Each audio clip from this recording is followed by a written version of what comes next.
The ocean has always been a second home to me. I've spent more time submerged beneath the waves than walking on solid ground. In the water, you learn quickly that silence is never a good sign. And on that night, the silence was deafening. It started with an emergency call, the kind that makes your stomach drop before you even hear the details. A distress signal had been picked up from a research submersible, one that had gone missing 2 days prior. No signs of life, just a repeated automated beacon, pinging from somewhere deep, too deep. The GPS coordinates placed it off the coast of a trench, an area infamous among local fishermen. They called it the Drowning Pit, a stretch of water where compasses fail and things disappear. I never believed in superstitions, but when we arrived at the dock, the looks on their faces made me hesitate. One old fisherman, skin weathered from years at sea, pulled me aside. His grip was tight, like he was trying to hold me back. "Son," he said, voice shaking, "don't go down there. It ain't right." I forced a chuckle, brushing off the unease curling in my gut. "We'll be fine," I told him. "It's just a routine retrieval." But I was lying. It didn't feel routine. The rest of the team was already prepping our gear. Emma, my dive partner for the last 5 years, checked the oxygen tanks while Jackson, our comms specialist, fiddled with the radio. "Getting some weird interference," he muttered, twisting the dial. A burst of static made us all flinch. Emma shot him a look.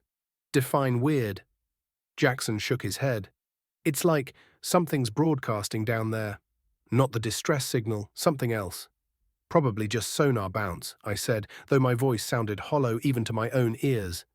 "Deep water does weird things to frequencies." Jackson didn't look convinced. "Yeah, sure." Emma nudged my arm, a ghost of a smirk on her lips.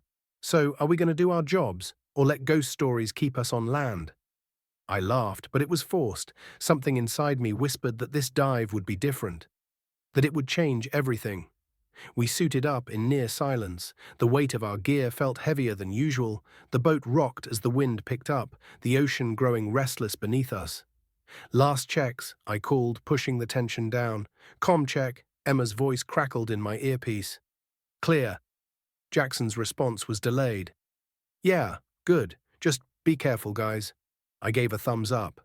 No more delays. We rolled off the boat and into the abyss.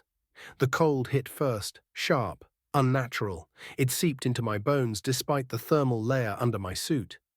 My flashlight barely penetrated the darkness. I kept close to Emma as we descended, following the blinking beacon of the submersible's distress signal.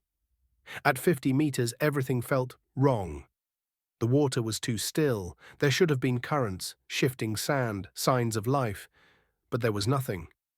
Just us, and the slow, rhythmic beeping of the lost submersible. 100 meters down, Jackson's voice crackled over the radio. "You're approaching the signal. Should be in sight any second." I checked my depth gauge. 120 meters. Still nothing. Then Emma's hand shot out, gripping my arm tight. "Danny." Her voice shaking. "What is that?" I turned my head and froze. Below us, bathed in the dim glow of our flashlights, was the wreck. But it wasn't the submersible. It was something much, much older. And that was the last moment before the real nightmare began. The ocean swallows everything: time, light, sound, even fear. But as I followed the weak glow of my torch through the ever-darkening water, I realized one thing. It never swallows the feeling of being watched. Emma hovered beside me, her breathing shallow in my earpiece. "Danny, are you seeing this?" I didn't answer. I was too busy processing the thing in front of us. This was supposed to be a rescue mission, a standard deep-sea retrieval. The missing submersible, according to GPS, should have been right in front of us. Instead, we found this. A wreck. Massive. Ancient. Almost impossible. Thick layers of barnacle growth covered its metallic hull, coral spreading across its surface in jagged, unnatural patterns. But what made my stomach churn wasn't the sheer size of it. It was the condition of the wreck. Despite the clear signs of age, it was almost pristine. No structural collapses. No clear signs of corrosion, aside from what the ocean had allowed to cling to it. This ship, whatever it was, had been down here for a very long time. And yet, it didn't look like something that had sunk naturally. It looked placed, like something had left it here. Jackson's voice crackled over comms. "What the hell are you guys looking at? The sonar's pinging right on top of you." I checked my scanner. The distress signal was still active, still coming from inside the wreck. That shouldn't have been possible. "Something's not right," Emma whispered. I could hear her breath quickening. She was nervous. So was I. Still, I took a step forward. "We're going in," I muttered. She exhaled sharply, but I saw her nod. "Copy that." As we approached, the gaping entrance to the wreck loomed over us like an open maw. The metal edges were twisted and torn, not rusted, not eroded. Torn, like something had forced its way out. I didn't want to think about what that meant. I switched my light to its highest setting and moved through the opening. The moment I crossed the threshold, the water changed. It pressed against me, not just in the way deep-sea pressure normally does.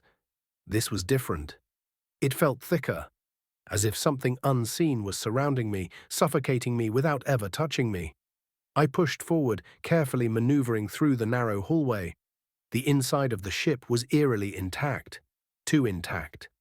This wasn't normal. A wreck this old should have collapsed in on itself, but here, walls stood tall, doorways remained open, as if waiting. Welcoming. Emma followed close behind, her light casting long, shifting shadows across the corridor. Every so often, the wreck creaked, metal groaning in protest, as if it resented our presence. Or maybe it was just waking up. Ahead, a doorway was ajar, leading into what looked like a control room, the source of the distress signal. I hesitated before stepping inside. The room was small, filled with old equipment. Rusted consoles, thick wires curling like vines along the walls.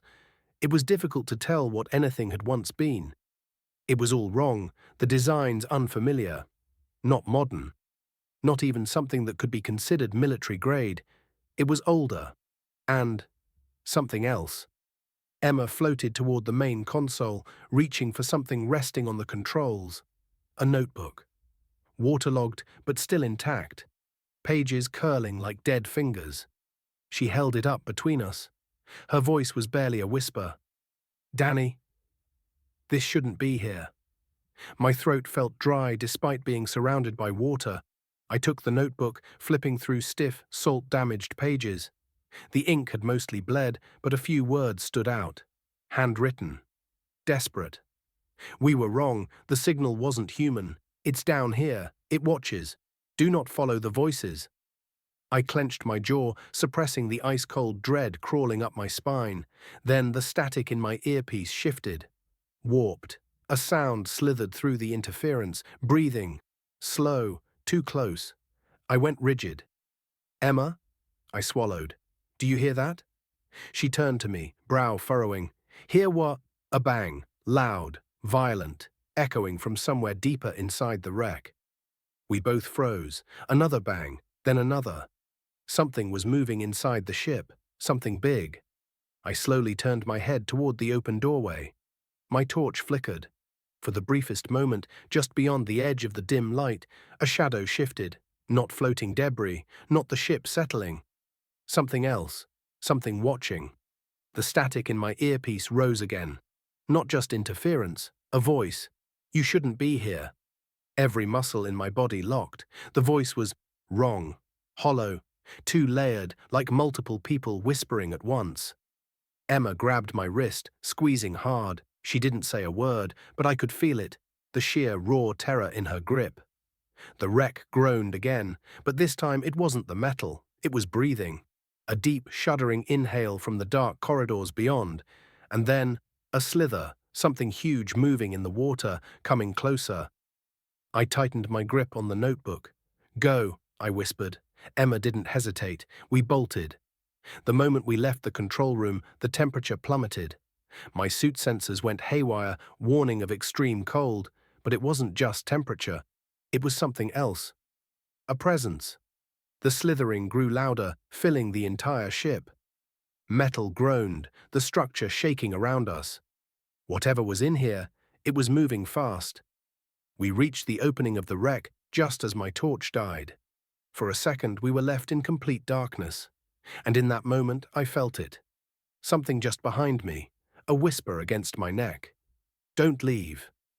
Then, a hand brushed my leg. I kicked hard, propelling myself through the exit just as Emma cleared the opening. The moment we left the wreck, the water changed. The unnatural weight pressing against my chest lifted, but the dread didn't.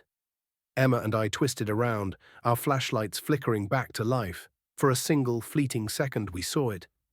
A shape just beyond the wreck's jagged entrance, watching, too many eyes, too many limbs. And then, it pulled back into the dark, gone. Silence, just the wreck, still, innocent, waiting.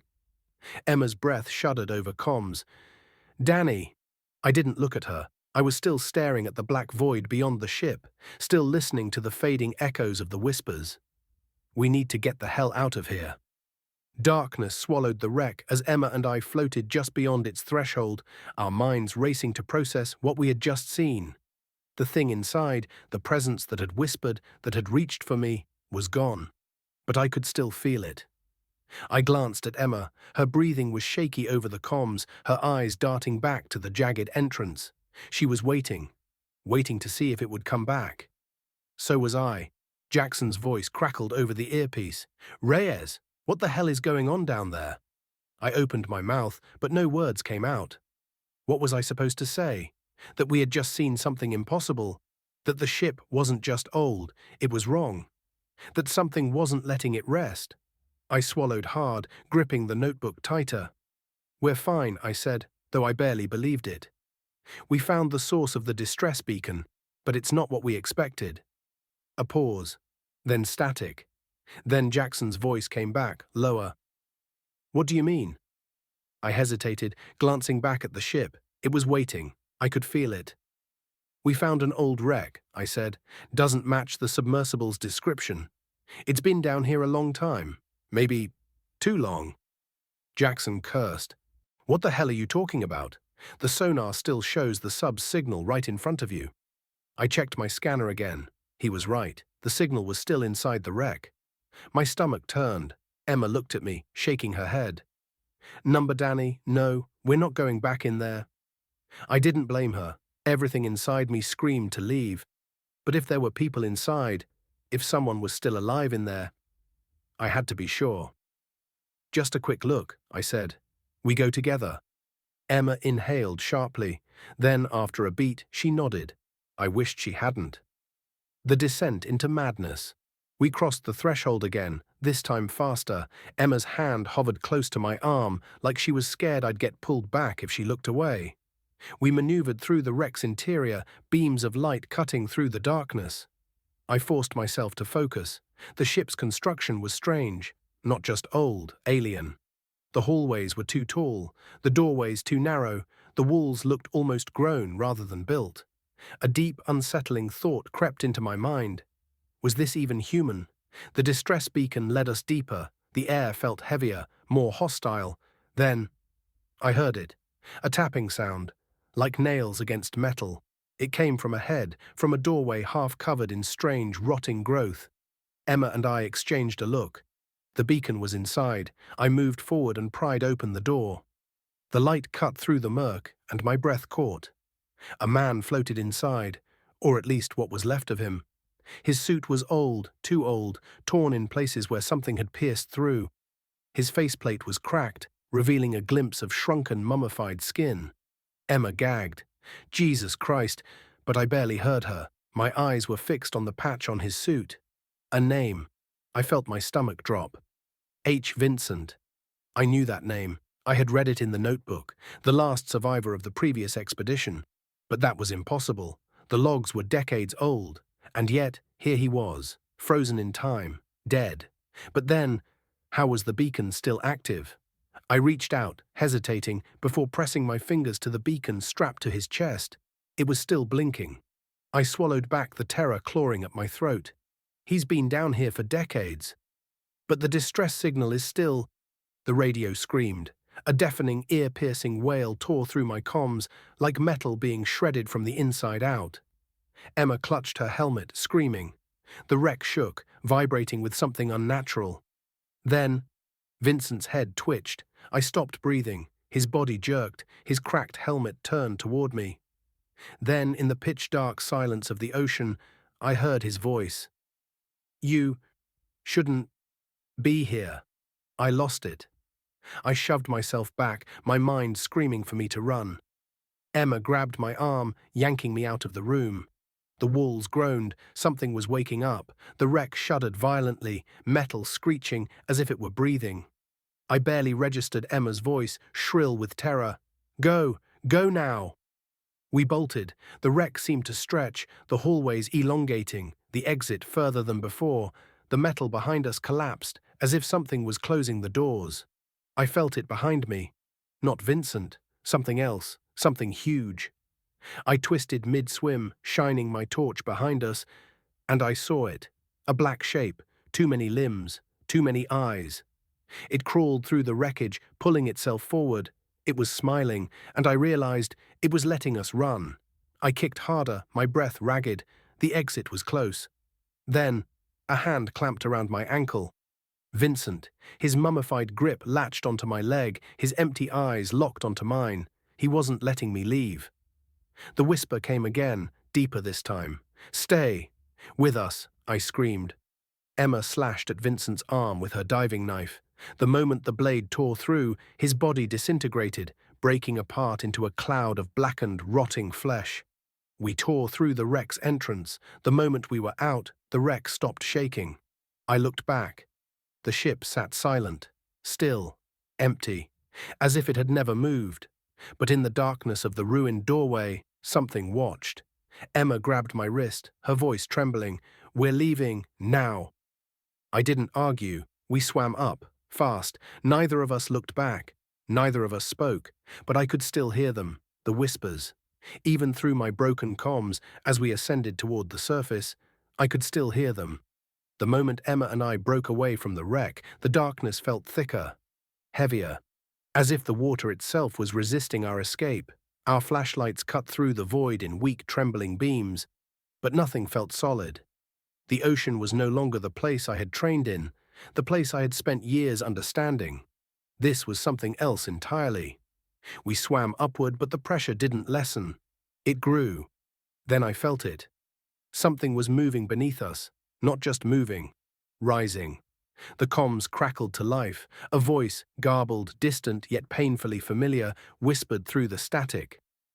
"Daniel, you left me." My chest seized. Emma. She had stopped swimming, her light frozen in place.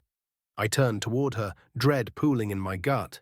Her face was locked in an expression of horror, wide-eyed inside her visor.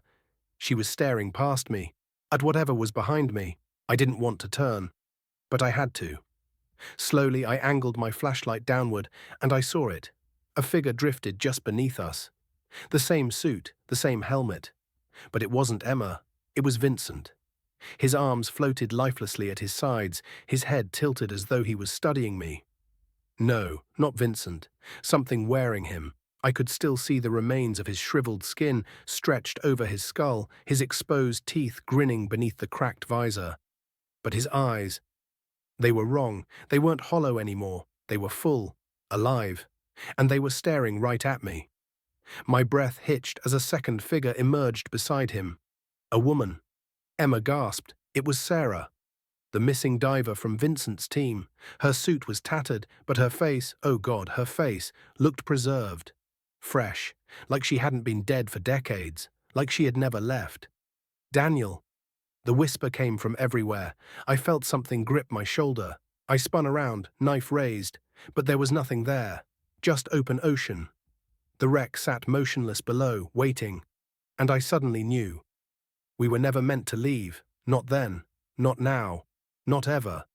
The radio-static Emma grabbed my wrist. "Go. Now." I didn't argue. We swam, fast, faster than I thought possible, kicking toward the surface, our oxygen running dangerously low. But no matter how fast we moved, the darkness followed. The wreck was gone from view, but the presence wasn't. It was everywhere now. The water wasn't empty anymore. Shapes moved just at the edge of my vision. Too many of them. Then, the radio crackled again. The voices whispered, layered on top of each other, shifting between pleading and laughing. "Don't fight it. We're waiting for you. We've always been waiting. I could feel them now, their hands brushing against my suit. My leg jerked backward, something grabbed me, hard, a crushing, ice-cold grip around my ankle. I screamed. Emma twisted back. Her eyes widened. She saw it too. I kicked, twisting, shining my light down, and I saw it clearly this time. It wasn't just Vincent. It wasn't just Sarah. It was all of them. Dozens. Hundreds.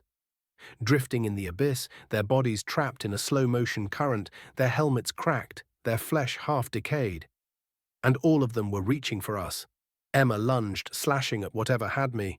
The knife tore through something solid, and the moment it did, the pressure broke. I yanked myself free, kicking upward with everything I had.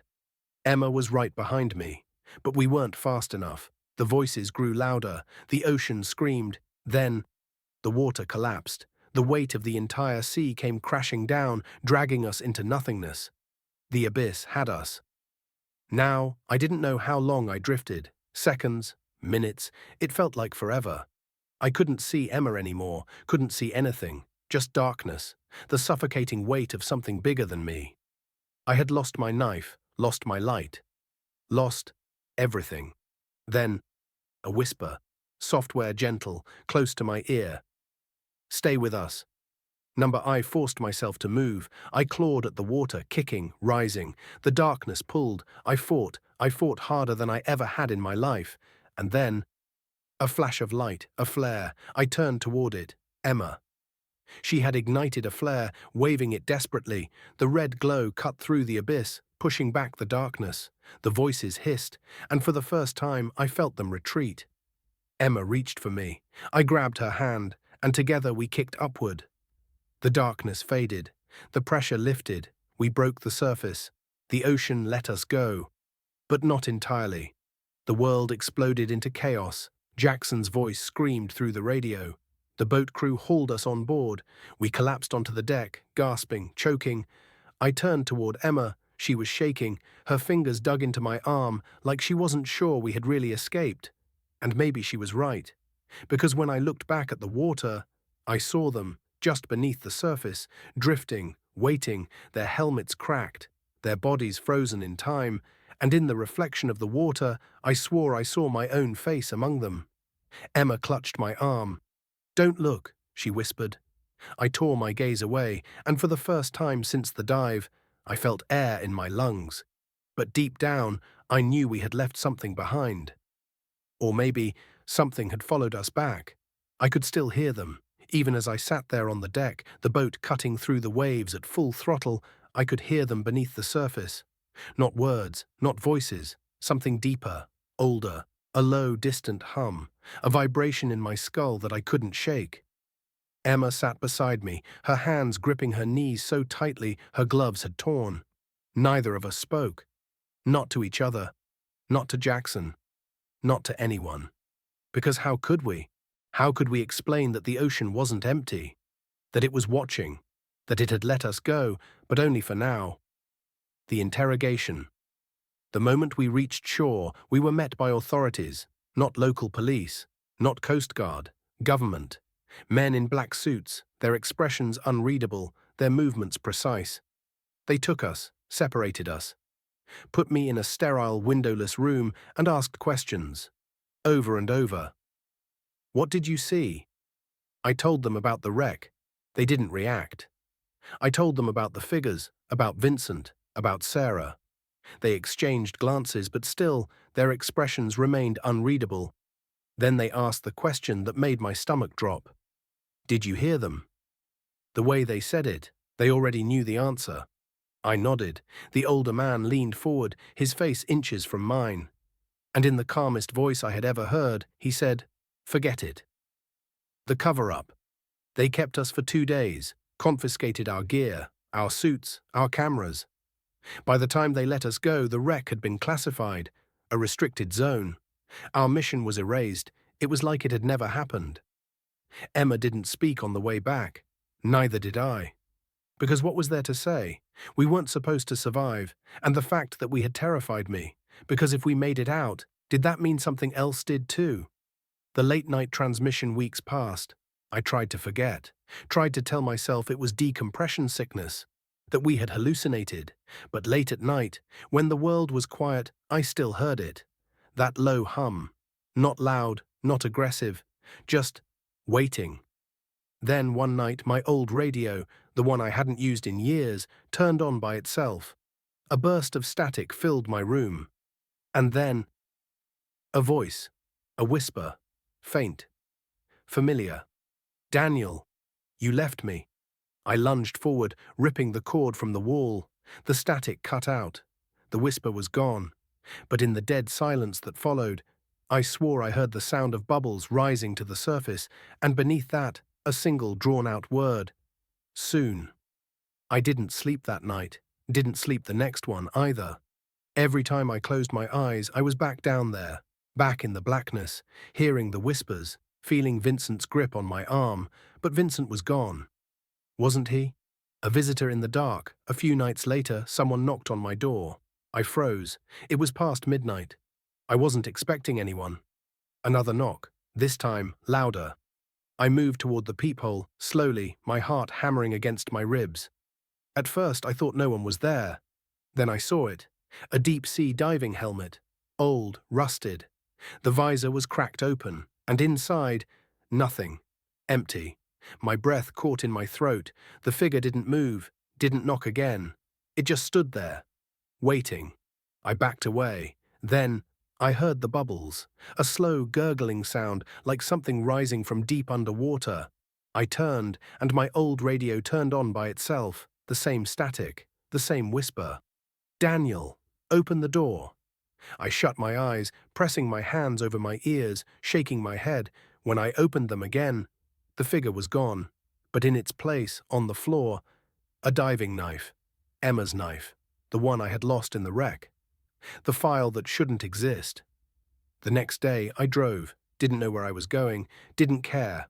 All I knew was that I had to find answers, had to understand. I found myself back at the diving institute. I still had contacts there, still knew people.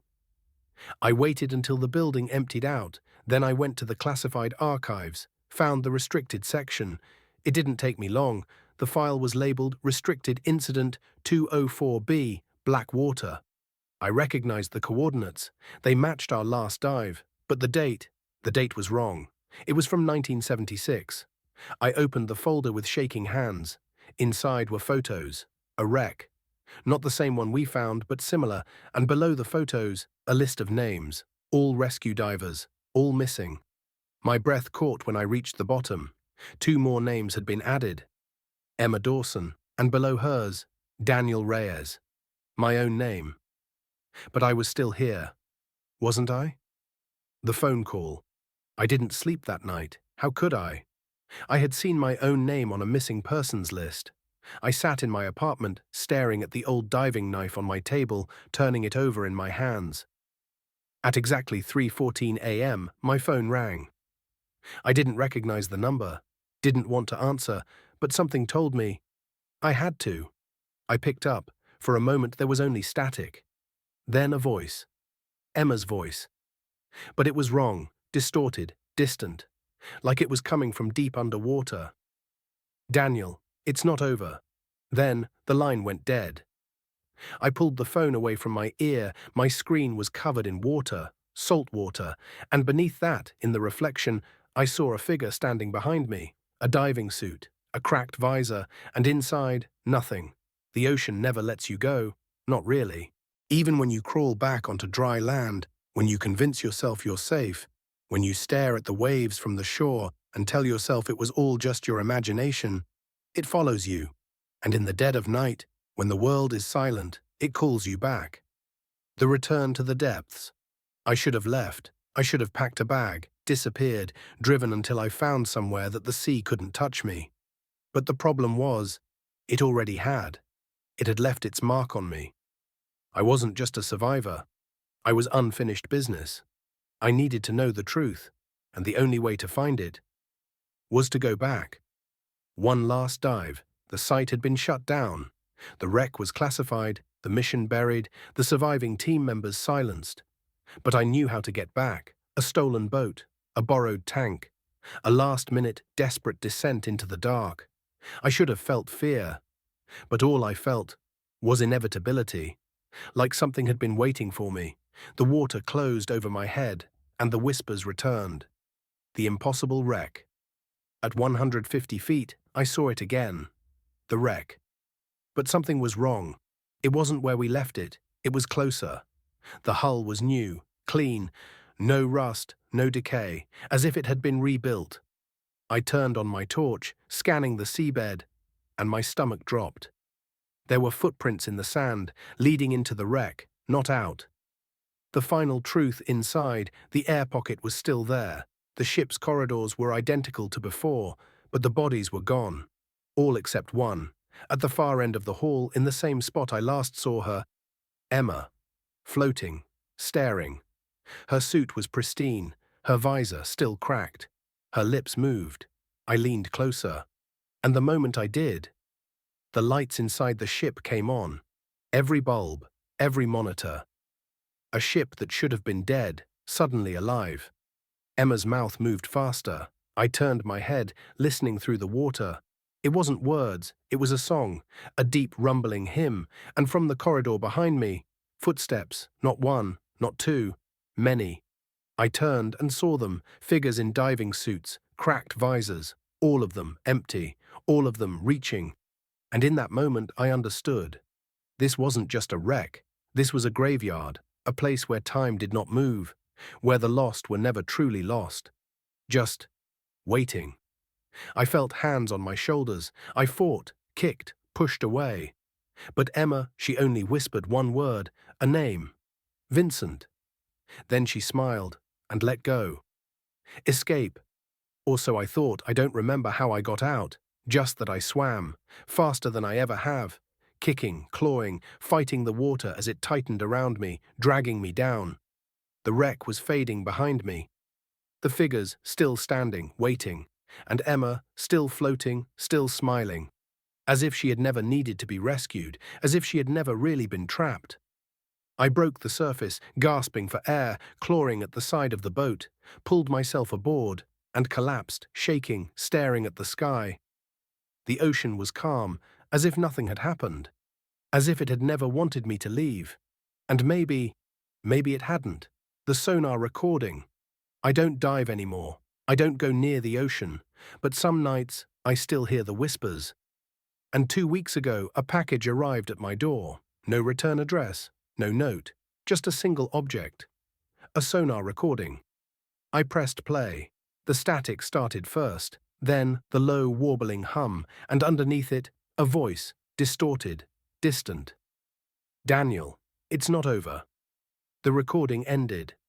I sat there, staring, listening to the silence, until somewhere in the back of my apartment, a single drop of salt water hit the floor. The ocean lets you leave, but it never lets you go. The ocean let me go, but I don't think it ever stopped watching.